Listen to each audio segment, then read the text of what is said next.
Today on Sekulow, in a bizarre messaging shift, President Biden now says to, quote, lock up President Trump. Keeping you informed and engaged, now more than ever. This is Sekulow. We want to hear from you. Share and post your comments or call 1-800-684-3110.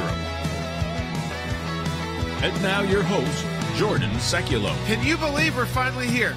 Under 2 weeks until, of course, next Tuesday when we vote for President of the United States. 2 Tuesdays from now. Yeah.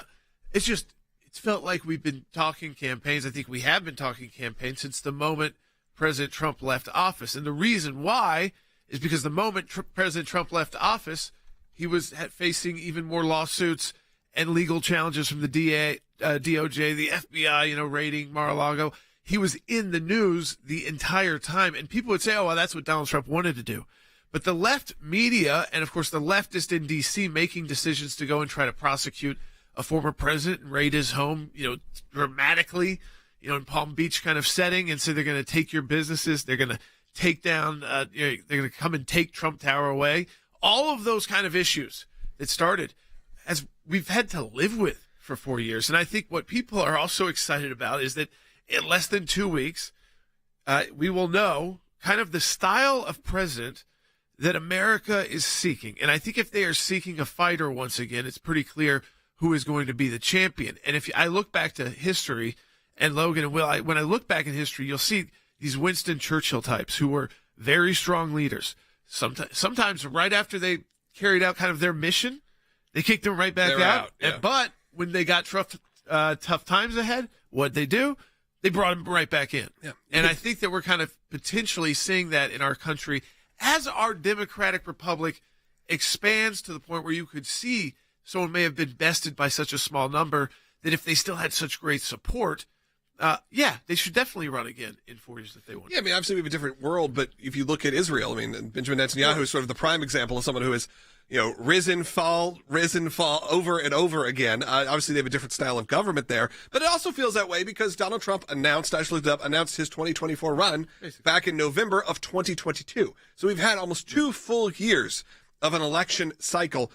That is not common. With a lot of law. And with someone who was the leading candidate the entire time. So there was not the sort of fun of the real primary situation and the debates and all of that. So you've had what was Trump Biden for a year and a half. Then, of course, the change up here in the last few months. What I hope is that it didn't seem like Joe Biden took any advice from Kamala Harris. I hope Kamala Harris isn't going to try and take any advice from President Biden. Or is this one of we talked about those 3 dangerous months if Donald Trump wins, getting to actual inauguration day. Why do I say that? Take a listen to, this is President Biden last night. This is a guy who also wants to replace every civil servant, every single one. Thinks he has a right under the Supreme Court ruling on immunity to be able to, if need be, if it was the case, to actually physically eliminate, shoot, kill someone who he believes to be a threat to him. I mean, so I know this sounds bizarre. It sounds like if I said this 5 years ago, you'd lock me up. We got to lock him up. Politically lock him up. Okay. Politically. Do you realize that whole sentence, we're going to break it down when we come back from the break. The idea that we have a sitting president of the United States who most of the time seems like he doesn't know what's going on, but they obviously got him right here. They wanted him to say, let's lock Donald Trump up. So it wasn't Harris having to do the lock him up chant. And this idea that Donald Trump was, again, he could kill someone who was a threat to him. The man has been shot because of the rhetoric of the Democrat Party, and specifically the rhetoric of people like Joe Biden, liberal senators and congressmen, the DNC, and of course, Kamala Harris. It's like they are trying to get the man killed. Not this time around, literally trying to get the man killed. We're taking your calls, 1-800-684-3110. Ted Cruz is joining us live on the show today. Support the work of the ACLJ at aclj.org.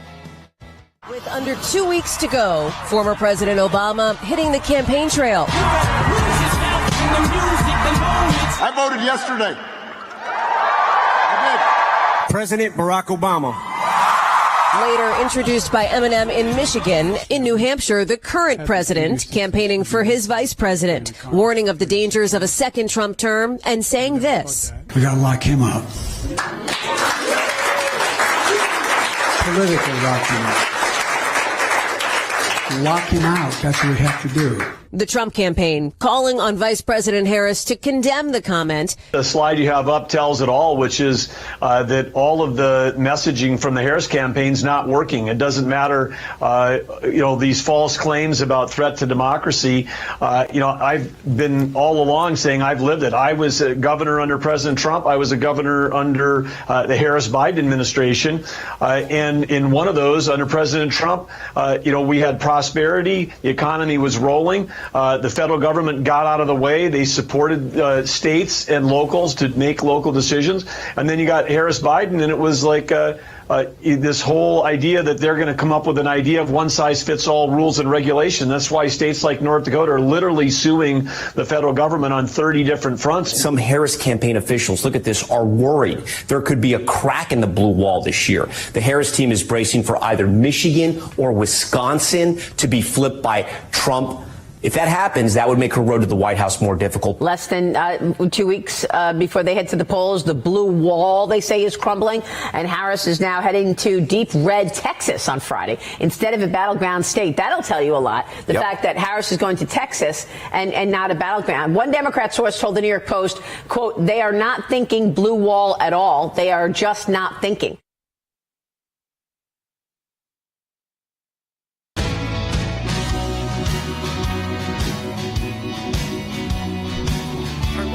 To Sekulow. So we are taking your calls, 1-800-684-3110. I mean, Logan, do you want to play that one again for people from President Biden? Because, again, when we looked at the actual transcribe of this, which we did during the break, we all heard the part about lock him up. But then we were reading the transcribe, and you realize because he's not talking even in close to complete sentences, that you want to make sure you're taking away from him exactly what I guess he meant at the moment. So I think let's listen. Listen closely this time, not just to the lock him up part towards the end, but even at the beginning, take a listen.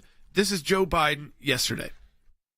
This is a guy who also wants to replace every civil servant, every single one. Thinks he has a right under the Supreme Court ruling on immunity to be able to, if need be, if it was the case, to actually physically eliminate, shoot, kill someone who he believes to be a threat to him. I mean, so I know this sounds bizarre. It sounds like if I said this 5 years ago, you'd lock me up. We got to lock him up. Politically lock him up. Here's the first issue I have before we even get to the fact that, they want him, that he's a threat to democracy, he's a threat to the world, he's a fascist, he's a Nazi, the list goes on. He's some agent of Russia. We've heard that one. How long? But I look at the one about the case where he believes that you could eliminate or physically eliminate and shoot and kill someone who you believe is a threat to you. If someone comes into your house at night, you have the right to kill them in the United States. If you've been someone who's been shot in the ear, which is very close, was supposed to be a kill shot, you're going to be more defensive because why? People, there's lots of people around you, even getting close to you, that want to kill you. So this is the message they thought they wanted to get across. And then on top of that is, now he shouldn't be president. He should be sitting behind bars. For what? Nothing that Donald Trump so far has been charged with criminally is he anywhere close to what Hunter Biden was actually being charged with. And he's making out plea deals on this. So just keeping in mind, it's almost like, and I wonder if we're going to see more of this, Will, from Biden, to say these kind of wild statements where the campaign can kind of say, it's Biden being Biden, but you get it in people's minds. Well, exactly. And you're talking to the hard left. And this is at the same time that President Obama is going out there and trying to say that it is President Trump that believes this is a divided country, that there are two Americas, the real Americans that support him and those that don't. But in reality, you're seeing the sitting president go out there and make comments like lock him up, which was supposed to be, oh, no, that's what Donald Trump says about his political opponents. And then he tries to salvage it, I feel like, at the end, because I feel like he thinks that if I say it this way, oh, I shouldn't have said that, they're going to be mad at me. I'll say politically lock him up, which once again, politically lock him up almost is worse to me, because politically locking someone up evokes political trials, locking up your political opponents. We are a banana republic, exactly. And we are not the United States of America anymore. Yeah, if you didn't know he was talking that about enough is you don't have to have a war. America as we know it, no longer. If you didn't know he was talking about Donald Trump, you'd think he was talking about Kim Jong-un, or you think he'd be talking about Vladimir Putin. You do not think he'd be talking about a political rival. I don't believe there's really a lot of instances where they're talking about the physical eliminate and shoot and kill someone who, again, that's the quote, he believes to be a threat to him. Well, and remember that Kamala Harris was the one who joked about on the Oprah Winfrey special that they did, that they tried to make it look like her old TV show. But she was the one who was laughing about, if someone comes in my house at night, they're going to get shot. If he's meaning a threat, and that's clearly the line that Harris believes, but that's where I think he's meaning it even more a political threat or a danger to his presidency. It more feels like he's talking about a dictator in another country. I don't think it's not even the reality of the world that we're living in. Yeah, absolutely. Let's go ahead and take some phone calls. Let's go to Carrie, who's calling, who's an ACLJ champion. ACLJ champions, those that give on a monthly recurring basis to the American Center for Law and Justice. And because of them, we're able to do a lot of things, including this broadcast. But you also get priority to be on the air. So, Carrie, you're on the air. Thank you. I wanted to say Biden knows, and Harris, they know exactly what they're talking about. When Harris and Trump had their debate, when she said you're going to hear a bunch of lies, she was talking about herself. Biden and Harris have been doing this, and people like them, to Trump for 9 years. I want the American people to hear that I have been fighting with Donald Trump for 9 years. So has your dad, Jay. Before he was elected president in 2016, they rode him, the donkeys jumped on, and they do want him to be killed. Well, I think you know what they figured out, and Carrie, one is you're absolutely right. The moment he was swearing, being sworn in, they were going after him. So they started with, remember, sending in the FBI agents to go after Flynn. And when Comey was asked about how he did that, he said, well, I knew they were just in flux over there. Usually, of course, you'd have to be invited, or at least you would give notice and request a time. We just walked over and walked right in, and they thought, as Mike Flynn thought at that moment, that obviously someone had probably set this up in meeting and didn't think twice about it. So he took advantage of an administration that was still moving into the building. That started immediately. And then we had really a bad decision by our first attorney general in this, who is someone we all had a lot of support for. I mean, a lot of you all supported too with Jeff Sessions, but had so much pressure on him during his confirmation process. Remember, it was about Russia. So it all ties to that. And then so he felt because of that confirmation process, it couldn't be the regular DOJ that looks into this Russia issue and ultimately would have gotten to the same conclusion. So he needs to now put someone like Mueller in place, which, by the way, was could have been a huge distraction to anybody else but Donald Trump. So what they have figured out is lawfare can work in kind of tying you up off a campaign trail, but when you're Donald Trump, it actually gives you more energy and more fire. So what did they switch to now? Extreme rhetoric that could lead to violent acts. Not just violent acts, by the way, Logan and Will, that I think are targeted just at the president, but even like anywhere he is. They want it to be like, if you're around President Trump, the idea of that it's chaotic at the White House, well, it's chaotic everywhere he goes. The point is because people bring in guns and shooting him at him. Yeah, I think you bring up an interesting point where even if you have a Trump victory, that still is a big concern for the next few months, even maybe more so over the next few months of what that will end up looking like in terms of security, typically things cool down after election. The question is, will they actually cool down? Will you have moments like President Trump, who went out there and said after he did the whole lock her up to Hillary, because we got to say that's how it all started. But then after he won, said, okay, that was political rhetoric. We don't necessarily mean that. Is that going to happen now? Are they going to say, okay, President Trump, are you going to see President Biden at a Trump inauguration? I'm not so sure. I don't know how that all rolls out. Of course, you didn't see President Trump at Biden's inauguration. The political climate is so much different right now than it has been historically over the last, let's say 20 years, that things are very tense, and we are headed towards a week away, actually 2 weeks away from the general election, but potentially a much longer road to get to any sort of change, even if it is Harris. And look, we have to figure out what the fallout is of that as well. It's going to be a very different world for the next 3 months. You've already seen a Joe Biden that has almost been forgotten, that has almost been a lame duck before he's even obviously a lame duck, but a lame duck presidency, and almost a forgotten character in all of this. You saw much more publicity last night for Barack Obama coming out with Eminem. That is happening more. You're seeing more publicity for that than anything that Joe Biden has to say, except for in these moments where there's what would kind of be a gaffe. Well, in reality, it was at an event in Concord, New Hampshire, rather.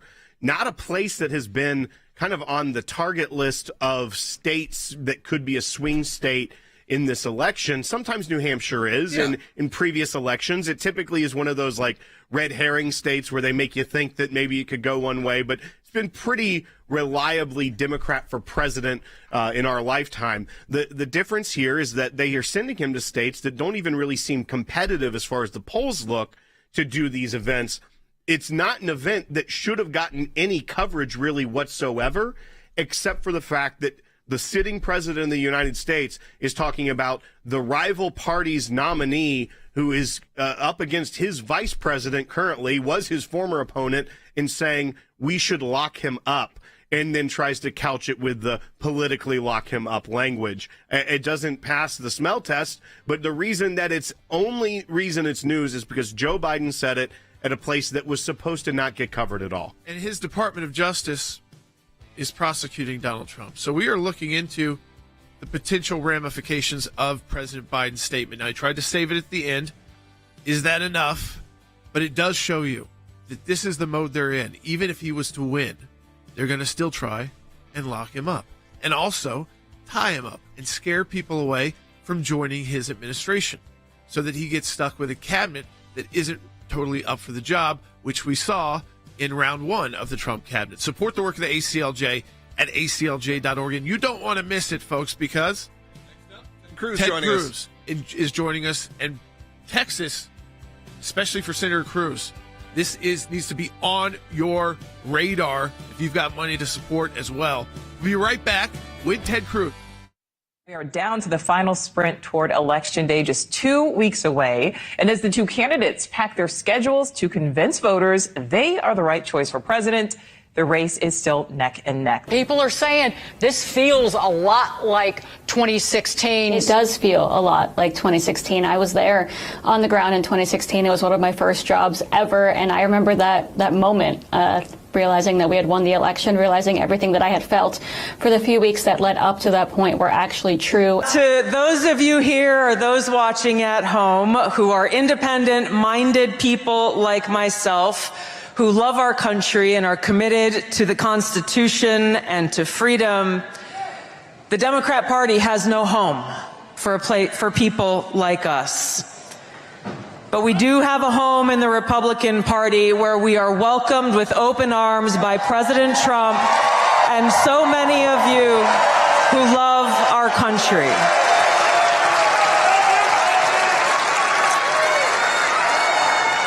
And it is because of my love for our country, and specifically because of the leadership that President Trump has brought to transform the Republican Party and bring it back to the party of the people and the party of peace, that I'm proud to stand here with you today, President Trump, and announce that I'm joining the Republican Party. What do you think results will come down to for these candidates? Is it going to be policy or personality? You know, they meld together by the end of the campaign, and people look at a candidate for president and say, I like this about them, I dislike this about them, I like this policy about them, I dislike this policy about them, and they have their own calculus, and they produce the result that produces their vote. It's a fascinating process. The simple act of voting is actually not very simple.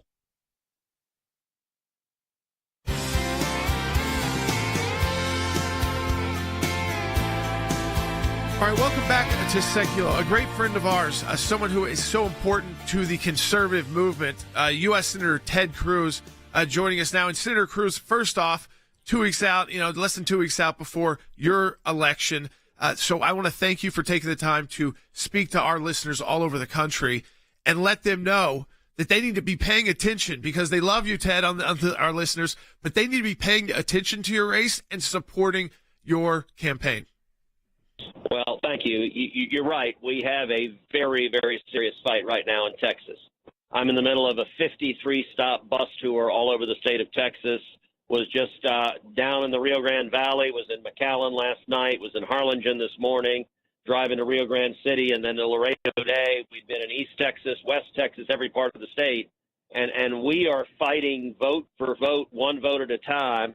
And the reason is simple, which is that Chuck Schumer has been explicit that I'm his number one target in the country. And Schumer and George Soros are flooding the state with cash.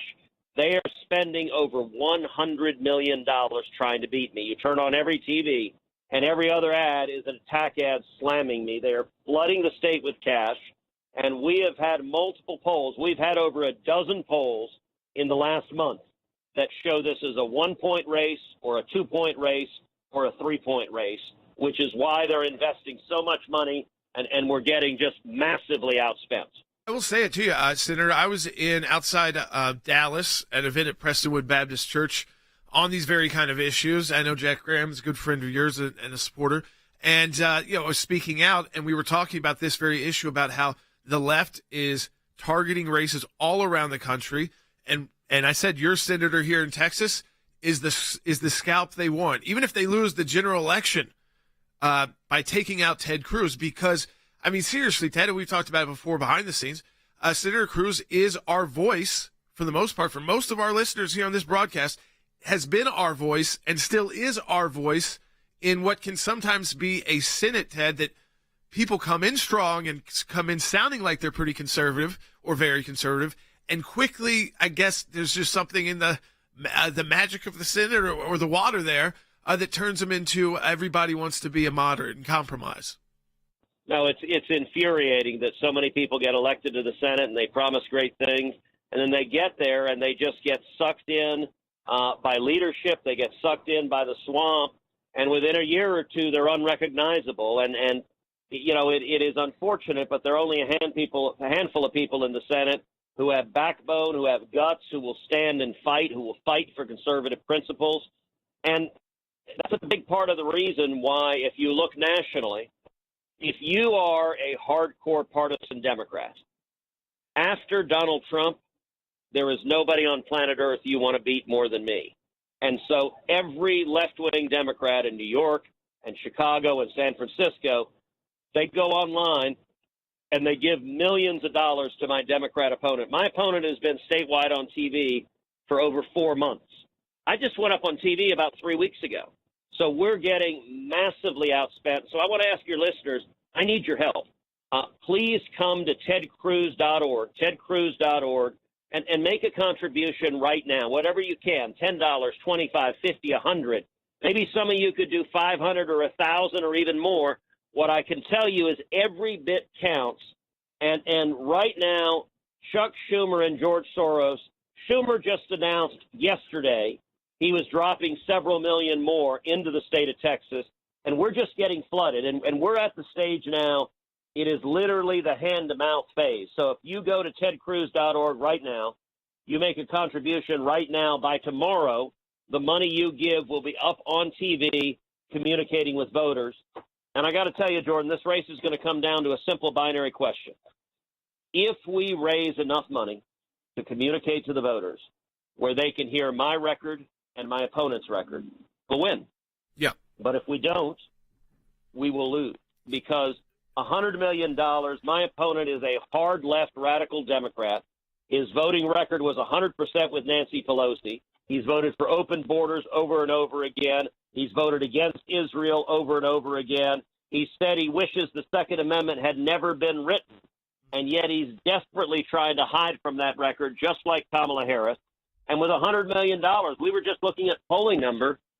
There are a substantial number of Texans who still think the guy is moderate, despite the fact that he votes 100% with Nancy Pelosi. And that's simply a money differential. But it's dangerous, because if they continue to think that, he could end up winning. And once he wins, there's no going back. Yeah, I mean, because Senator Cruz, when I was there, and so I was only there for one night, but I had the local news on.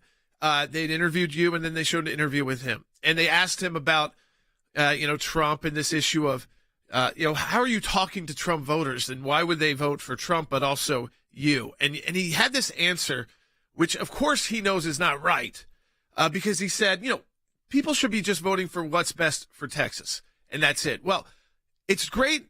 And obviously, that's your number one priority as a senator. You talk about a lot of national issues. We love that you do that, because all senators need to be involved in and are involved in more than just what's happening in their state. But their state is their priority, of course. But he said you could do that, and it wouldn't necessarily hurt Donald Trump. But then I think about it, Ted. I think, well, if you have an unfriendly Senate, Donald Trump can't get people through the confirmation process. So you know who we end up with, Ted? As we talked about, more of these kind of candidates that are compromise appointments that usually turn into enemies of the sitting president that appointed them. Well, there's a reason Donald Trump has endorsed my campaign. There's a reason that Trump and I did a teletown hall. Just this week, we had over 1 million Texans that we reached out to be part of the teletown hall, because if and when Trump is reelected, he can't accomplish a fraction of what needs to be done without a Republican Senate and without strong conservative leaders in that Republican Senate. When Trump was president the first time, I was by far his strongest ally in the U.S. Senate. If and when he's reelected in November, I will again be his strongest ally in the U.S. Senate. But the left wants to take me out because there just aren't many senators who actually stand and fight, who lead, who can go and take it to the Democrats, take it to their witnesses, take it to Alejandro Mayorkas, take it to Merrick Garland, lay out the case, and do so with a smile. There are few things that terrify the left more than a happy warrior who believes in freedom, believes in the Constitution, is proud to defend religious liberty, is proud to defend people of faith, to defend Christians, and is not scared, is not embarrassed. Look, in Texas, Schumer and Soros are spending over $40 million just on abortion. They are the party of abortion. And again, the polls show this as a 1, 2, or 3-point race. If they win in Texas, simply being for abortion in all circumstances with no limits whatsoever, Kamala Harris just did an interview where she was asked, would you even allow religious liberty exceptions for abortion? She said, no, why would I do that? So she's talking about forcing Catholic hospitals and evangelical doctors to perform abortions. That's how radical they've gotten.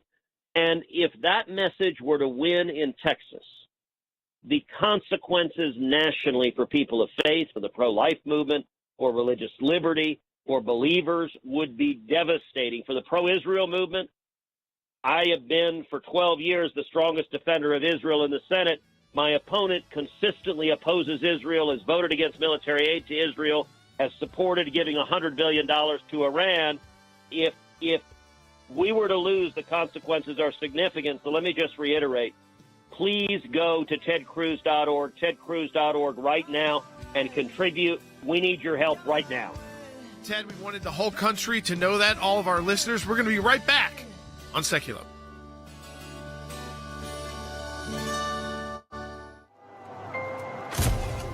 Some people think champions are bored, that it's a title that requires something only a handful can ever possess. There are times in our lives that we are called, every one of us, to step up and serve a cause greater than ourselves. Even when the loudest voices in the room say it's wrong, that it can't be done. It can be a difficult stand, but it's one any of us can make, including you. You can be the change. You can make that difference. You can be a champion We cannot do what we do without you. By becoming a monthly donor, you can become a champion of life. A champion of liberty, a champion of freedom. Please join us. Become an ACLJ champion today.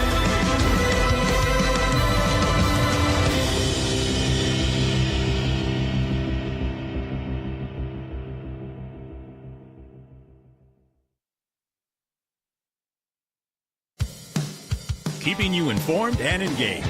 Now more than ever. This is Sekulow. And now your host, Jordan Sekulow. All right, welcome back to Sekulow. We want to take your phone calls, 1-800-684-3110. We want to hear about early voting. If you've had issues with election integrity, maybe you've signed up to be a poll watcher. Have you experienced any issues with that? Because those are all issues we really, as attorneys, and we're putting together even more that we're going to launch soon, and plenty of time for the election for you to get to us. But if you're starting to see early moves where, poll watchers aren't allowed in, or they're being harassed, or you don't think that things are going right, the way that people maybe spoke to you, treat you, I mean, all of that. This kind of intimidation factor that people even inside try to do. We're in a state where they kind of shout out which ballot you got. I mean, even that. Mm-hmm. Most of the time, again, you're pretty proud of who you support, but it's this feeling like you think it's this anonymous feeling. It never really is. So if you feel like, though, that's crossed over into like a legal issue, always feel free to go to aclj.org/help. There's never, again, an issue that's too small or a question that's too small. And if we can help you, we will help you. And if we think someone else could do it because the ACLJ can't, we will get you that information as well. And Logan, too, when we have on active politicians, we always want to make sure everybody knows, even though we're very close with Ted, he's worked so hard on so many issues with us. I go back to, Saeed Abedini kneeling down before the White House and things like with us. Yeah, he's definitely been a friend, and we do have calls related to the election integrity. We'll take one of those in a second, but we did want to let everyone know, just for clarity, that you just heard from Ted Cruz. We have reached out to his opponent, Congressman Colin Allred's campaign, about sharing his vision for Texas on our broadcast. So make sure that that's clear as well. Let's go ahead and take one of these calls. Let's go to Jane, who's calling in Texas, watching on Rumble, our favorite free speech platform. Jane, you're on the air. Hey, good afternoon. Thanks for taking my call. Ted Cruz is right. They're really spending a lot of money here in Texas on that guy, Colin Allred, really painting him as a really bad guy, Ted Cruz. I'm also wanted to say that you guys really need swag. I have your bumper sticker on my car, and I'm super proud of it, and I wish you guys would have more. Yeah. My question is, I wouldn't want to. First, Jane, I'll let you go. Right now, I don't want to be even trying to compete with Trump swag because I think I'd still be. It's too good. The dark MAGA hat, the McDonald's shirt, they're on the way to my house right now. We have a dark ACLJ hat. That's just internals, but maybe we can get one to Jane. I don't know. Maybe Jane, stay on hold. Maybe we'll send you one. By the way, it is something we're thinking about, Jane, but go ahead with your question. Okay, so I went to vote yesterday, early voting. There's a long line. It was really great. When I went in, I asked if you needed an ID to vote, and they said, yes, you do need a picture ID. It doesn't even have to be a driver's license. And I said, well, you have to be a U.S. citizen. And they said they weren't allowed to ask that. I'm just curious, is that like you're not allowed to ask if you're a U.S. citizen? It's just crazy to me. I want you to stay on hold, Jane. We want to do more information about, what, I don't want to have you say this on the air, what county you're voting in, what district you're voting in. But if you stay on the line, we are going to get you in contact with an attorney right now. And that attorney then will be able to, and I'm an attorney as well, but I know I need to tell him to ask. But it's, again, to tell him exactly what happened and how it came about. Because, again, usually when you go in, it's kind of like going to the DMV and you're like, do I need to bring other documentation with me here? I kind of get always nervous right before. And that's because I've moved a lot, so sometimes I don't have the license. My driver's license doesn't match the state that I've now been in long enough to vote, which is usually like 90 to 120 days, not long. Yeah. And so a lot of times I'll bring the passport. So I know it doesn't have to necessarily, in most states, have to match up yet with the actual state, as long as you're in the system. But the idea that they said, you can't ask if the voter is a U.S. citizen, that seems extreme. It's not like you would do that to everybody who's Hispanic, but I guess if someone asked you too, like what if they came in with questions? Which is part of the reason why we want people who are here legally not to get in trouble by thinking they're allowed to vote, because if you're on the voter rolls, you're getting all these get out the vote messages, and then you could end up being prosecuted for a federal crime. So that it's actually, again, trying to protect lawful permanent residents who we need in the United States of America. We'll take more of your phone calls, and Logan, we need the support from people. Absolutely. Because like you said, we're ready to go. We might have another one. We just got that call. You have a lot of calls coming in, 1-800-684-3110, and support the work of the ACLJ at aclj.org. And the next one, we're going to talk about those controversial life comments that came from Harris yesterday. With under 2 weeks to go, former President Obama hitting the campaign trail. I voted yesterday. I did. President Barack Obama. Later introduced by Eminem in Michigan. In New Hampshire, the current president campaigning for his vice president, warning of the dangers of a second Trump term and saying this. We got to lock him up. Politically lock him up. Lock him out. That's what we have to do. The Trump campaign calling on Vice President Harris to condemn the comment. The slide you have up tells it all, which is that all of the messaging from the Harris campaign is not working. It doesn't matter, these false claims about threat to democracy. I've been all along saying I've lived it. I was a governor under President Trump. I was a governor under the Harris-Biden administration. And in one of those, under President Trump, we had prosperity. The economy was rolling. The federal government got out of the way. They supported states and locals to make local decisions. And then you got Harris-Biden, and it was like this whole idea that they're going to come up with an idea of one-size-fits-all rules and regulation. That's why states like North Dakota are literally suing the federal government on 30 different fronts. Some Harris campaign officials, look at this, are worried there could be a crack in the blue wall this year. The Harris team is bracing for either Michigan or Wisconsin to be flipped by Trump. If that happens, that would make her road to the White House more difficult. Less than 2 weeks before they head to the polls, the blue wall, they say, is crumbling. And Harris is now heading to deep red Texas on Friday instead of a battleground state. That'll tell you a lot. The fact that Harris is going to Texas and not a battleground. One Democrat source told the New York Post, quote, they are not thinking blue wall at all. They are just not thinking.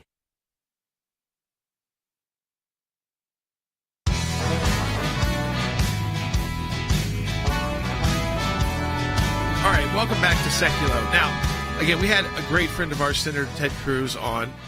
And listen, we don't have a lot of people running for office, 13 days out before the election on the broadcast because, again, it's not the purpose, 100% purpose of the show. But when you have someone like a Ted Cruz, who has been with the ACLJ on like every single brief, where when we needed him to be to take and bring more attention to persecuted Christians around the world that we were representing. Not only were we doing the interviews, but when Ted did an interview, he would always make sure to include that. When we went to the White House, in front of the White House, like a grassroots activist, I have the picture in my room that someone took, still in my office here, of the group of us that went, and we were all kneeling and praying, along with Senator Cruz. So that voice in the Senate that so much resembles, I think, what you think and your ideas. He was way ahead of the movement that we're kind of experiencing now in the Republican Party, which is finally becoming that big tent party that can not only include Ted Cruz, but we'll talk about to our colleague more tomorrow, Tulsi Gabbard, that now includes Tulsi Gabbard. So I think that's just awesome. And of course, if the other candidate, Colin Allred, wants to come on to our questioning, we'd love to have him. So far, we don't get many Democrats on here. And we always ask, though. But we do ask, and we would be happy to have him on. And we'd be at least fair. We're going to bring up, of course, our differences, but we're not going to be jumping all over them and telling them they're the worst person in the world, nothing like that. It's not trying to hit them. It's also saying, okay, what do you want to tell people who support our issues? How could they possibly, cast a vote for someone who's never voted differently from Nancy Pelosi and online? But this is also, goes to this kind of, again, bigger messaging, which is, Ted brought up abortion. He brought up the fact that Harris not only wants no limits on abortion, but also if you're a nurse or a doctor, no conscience protections whatsoever. That's right. And this is something we've actually fought for, these conscience protections, for decades at the ACLJ. And Hallie Jackson had an interview with Kamala Harris last night on NBC News. And honestly, the vice president had to take the whole day off to prepare for it. The campaign said she is taking the day off, getting ready for this interview. But we heard this, and Ted Cruz actually referenced it in just a couple segments ago about when she was asked about making concessions and being pragmatic when it comes to the issue of abortion. And here's how the vice president responded. Let's go ahead and play bite 5.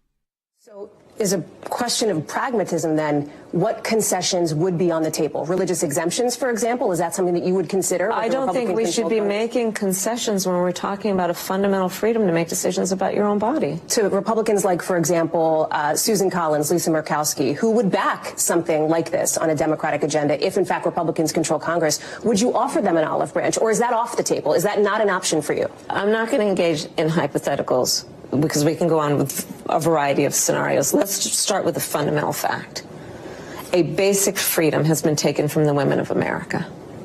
The freedom to make decisions about their own body. And that cannot be negotiable, which is that we need to put back in the protections of Roe v. Wade. And that is it. Okay. Protections of Roe v. Wade, and that's it. I want to go to Cece Howe, because Cece, the protections with Roe versus Wade, did they prevent the conscience clause? She does not know what she's talking about. She never does. No. I think sometimes on this they do. This is how they gaslight.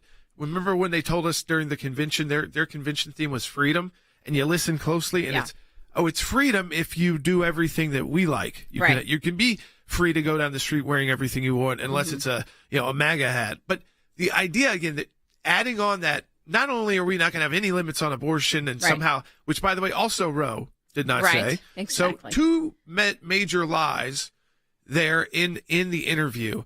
This idea that the conscience clause was part of Roe, and that Roe was abortion with no restrictions. Absolutely. And that statement when she's saying, we need to put back in the protections of Roe, and that's it. Well, she's going way further than that. She's saying there are absolutely no protections, that there are no, religious or conscience exemptions, again, like the partial birth abortion or the ban on late-term abortion or the informed consent or the parental consent or the waiting periods and ultrasounds and abortion clinic regulations. All of those things came in under the Roe v. Wade or the opinion from Roe v. Wade. And so she's just wrong on what she is saying. Absolutely, there are exceptions, and she's saying absolutely not. There's not. Abortion is a right, and it trumps all other rights. And you think about this, for committed Christians, both Protestants and Catholics, who predominantly, even in most Protestant churches, there are some that don't, but predominantly, and in all Catholic churches, and many other religious faith backgrounds, there are medical professionals, both from nurses and doctors and everybody in between there, that believe that would be the taking of a human life. Now, an emergency situation where there is actually an issue that tough for families to choose, where sometimes they say, listen, we can save one person here, but we can't save both. That's up to the husband and the wife to make that call at that moment if they can.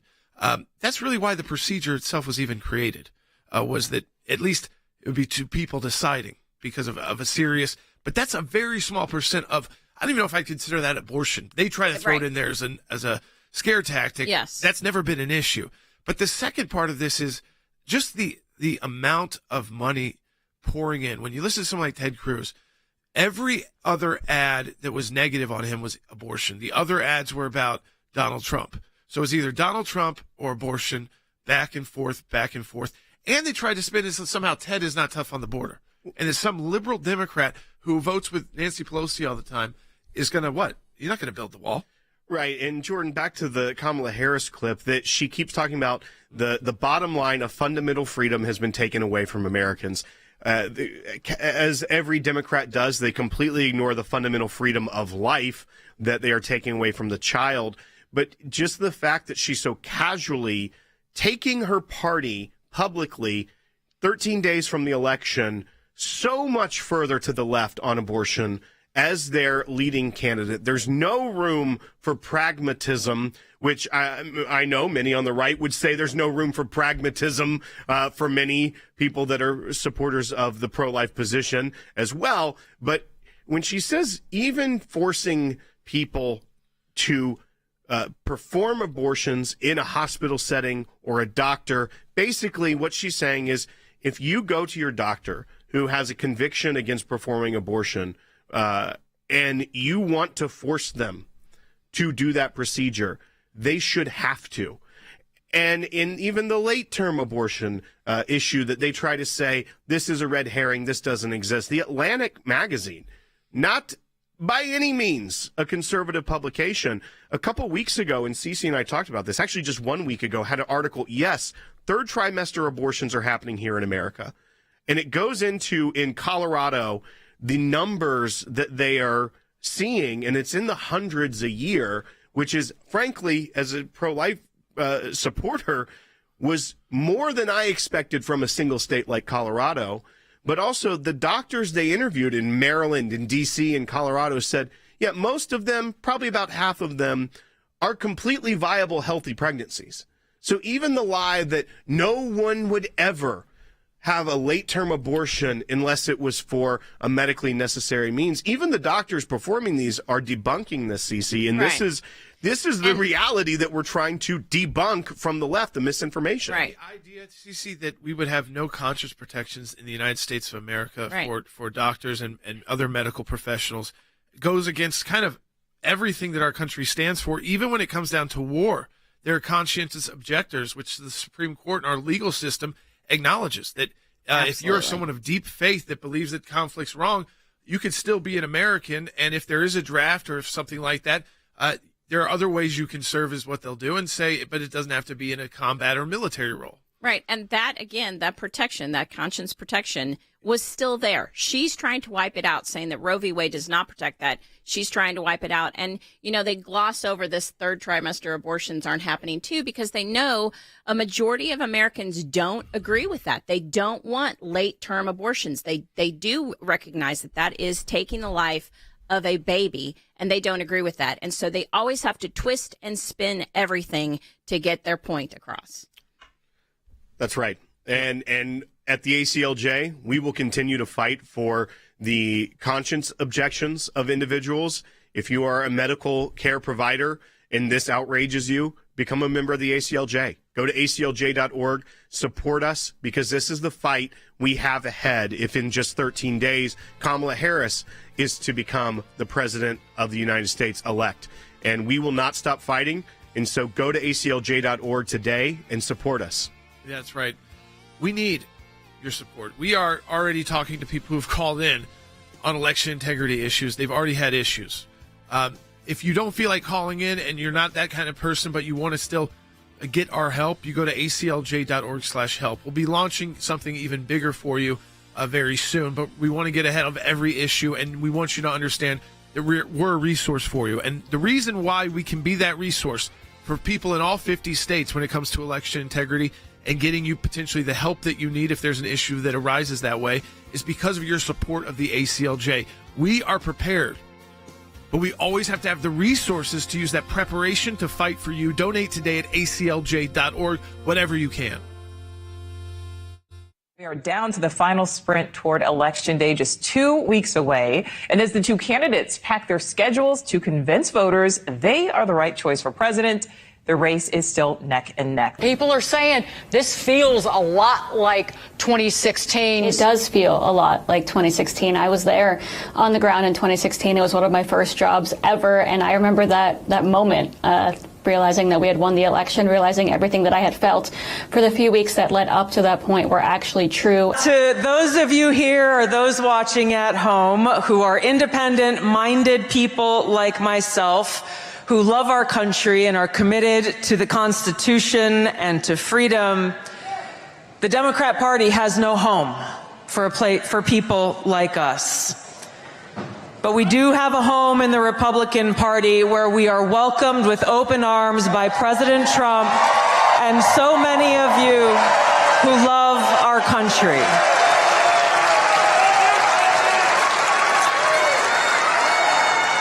And it is because of my love for our country, and specifically because of the leadership that President Trump has brought to transform the Republican Party and bring it back to the party of the people and the party of peace, that I'm proud to stand here with you today, President Trump, and announce that I'm joining the Republican Party.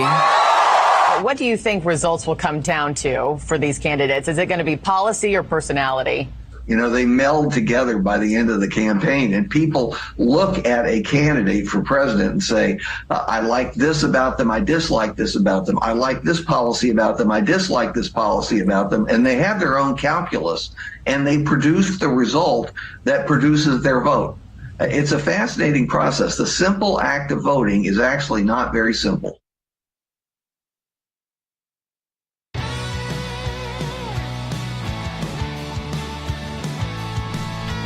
All right, welcome back to Sekulow. We are taking your calls, and that's what we try to do in these segments. And, folks, you can see the energy's high. We've got to keep energy high. And in a way that I'm also going to try to keep pumping you up every day as well, because I want you to make sure that you are getting out to vote and that you're getting your friends out to vote. And this is the key. We obviously, candidates need resources, but the second thing they need is actual votes.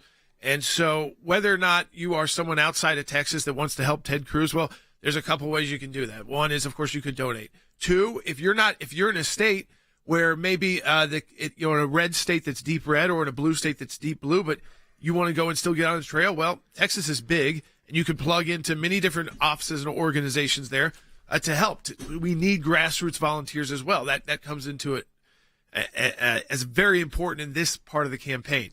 Even though we have, I guess tonight will be interesting. We'll talk about it tomorrow with the live, we're being told it's live as of now, town hall that Anderson Cooper is hosting on CNN. Because this is a moment for CNN to say, okay, are you a complete joke? Because she, even with questions, I think from Anderson Cooper, of just kind of basic, can you explain why you went from this position to that? Not said in a mean way either, just explain it. That she gets, pretty flustered by questions like that. So again, this is only usually done, Will, by the candidate who is running from behind. I mean, Logan, that's the same thing, too. You don't go on and risk a live town hall 13 days out, or is it 12 days out from an election that is so important. Well, and I think, honestly, CNN, many could argue, were kind of one of the last straws for Biden after he failed in that debate. And when you went to the coverage immediately after the debate, all the people on CNN were talking about, this is the end, this is so terrible, he's got to go.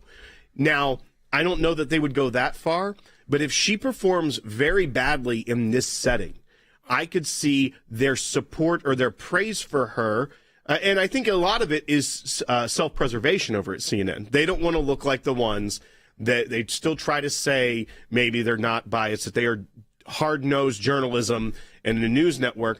I could see if she performs so badly with Anderson Cooper that the panel after the town hall has very tepid praise for her instead of glowing over the top, because maybe they see the writing on the wall. Maybe this candidate isn't able to do this. And what's interesting is that instead of doing these things for CNN, I'm a Theo Von listener. People may know who that is who are listening to our broadcast. You may not. He's a very funny guy from the South. He's quick, but he has on very serious interviews lots of times, not just celebrities and musicians, but politicians. I think this time I've heard him interview Bernie Sanders, the Teamsters Union. He's this time he's done Donald Trump. He's just released his interview they did this week in Nashville with J.D. Vance, so you can go and listen to that. And again, Donald Trump has now confirmed he's going on Joe Rogan. So what I was going to say, Logan, is that what Friday. they're doing is saying, okay, I have been all over Fox News. They're talking about me nonstop. CNN and MSNBC. Where can I do media to reach people that will be those extra votes potentially? Though it's a little bit riskier, a Joe Rogan type show is perfect for Donald Trump, because if it does get in a tit for tat, the man loves it. Yeah, and he's not going to get, even if you said, if trying to be that, he can get back at Joe Rogan. He's not afraid of him. Yeah, and they've already said roughly this is going to be a normal Rogan 2 to 3 hour interview. Yeah. This is not going to be some going in for 8 minutes like Harris did with Brett Baer, where they cut him short and did all that. This is going to be a long form moment, but also you have to look at the listenership, and the viewership of the Joe Rogan Experience is it's so much bigger than anything you could do on cable television. So much bigger than you could do on any television. What are the numbers of over 11 million? I think each episode. Yes, I believe. And that's kind of the average for a standard episode. It's going to be a lot more. Well, yeah, and also I think you have to look at the. He's going to ask questions that most of these mainstreams wouldn't ask, which is, what's your position? I think on like kind of the marijuana legalization, grown to almost 15 million. Psychedelics being different questions that are necessarily the food questions. Like with I think that he's very into that. Yeah, that he asked of like RFK Jr. Health related stuff. By Trump bringing him in, I think that that's a great way for Trump to, I'm bringing in a Kennedy because I too don't want my kids and grandkids with, eating food that has got all these chemicals in it that doesn't have to have all these chemicals in it. And in most developed world, most of what our food is actually legally banned in most other parts of the world. I do want to take some of the phone calls, though, too. We got a few. We maybe do a rapid fire right now. Yeah, let's try to get through it quick. So if you're on the air, please just go quick. Cindy in Texas, watching on YouTube, you're on the air. Yes, hi. Thank you for all that you all do. I watch you all the time. So my question is back to the voting integrity. I did vote yesterday during early voting, and I was trying to verify my vote, and another YouTuber, Next News Network, one of the recommendations was to take a picture of the ballot. And so I was going to do that. In the process, I had my phone. And I was informed that, first of all, I was not allowed to have electronics, which they saw my phone through the whole process. That's not true. You can have your phone with you, of course, now in America. I think the issue is this, Cindy. Are you talking about like after you voted on a screen, that printout they hand you? Right. Okay, that printout most of the time would not even necessarily. Does it even have the actual? It's computerized, but you are not supposed to be taking pictures inside polling places. I don't know what would happen if you did take a picture like the computer screen. I'm not sure they would care as much about that. Though I'm not telling you should go ahead and do that. But that's why is that it's supposed to be a place where, again, people feel like they're waiting in line to vote. It's something very protected in the United States.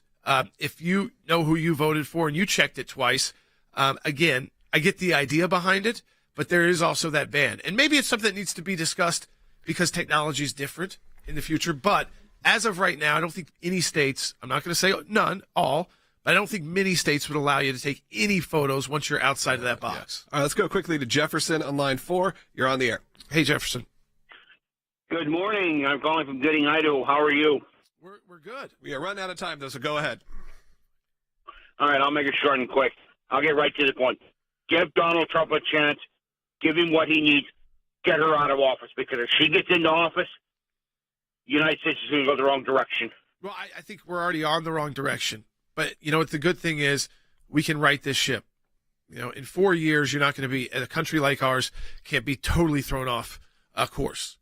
But, 8 years, maybe 12 years, yeah, you definitely can. And it could be a country you don't recognize, and not in a way that's positive, because we always want to be doing better when it comes to racial relations. We always do better to make sure that women do have the same ability for the same jobs. And I think we've been doing a good job of that in the United States.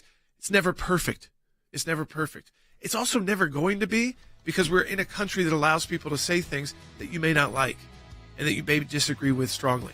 But even that is under attack by this current administration.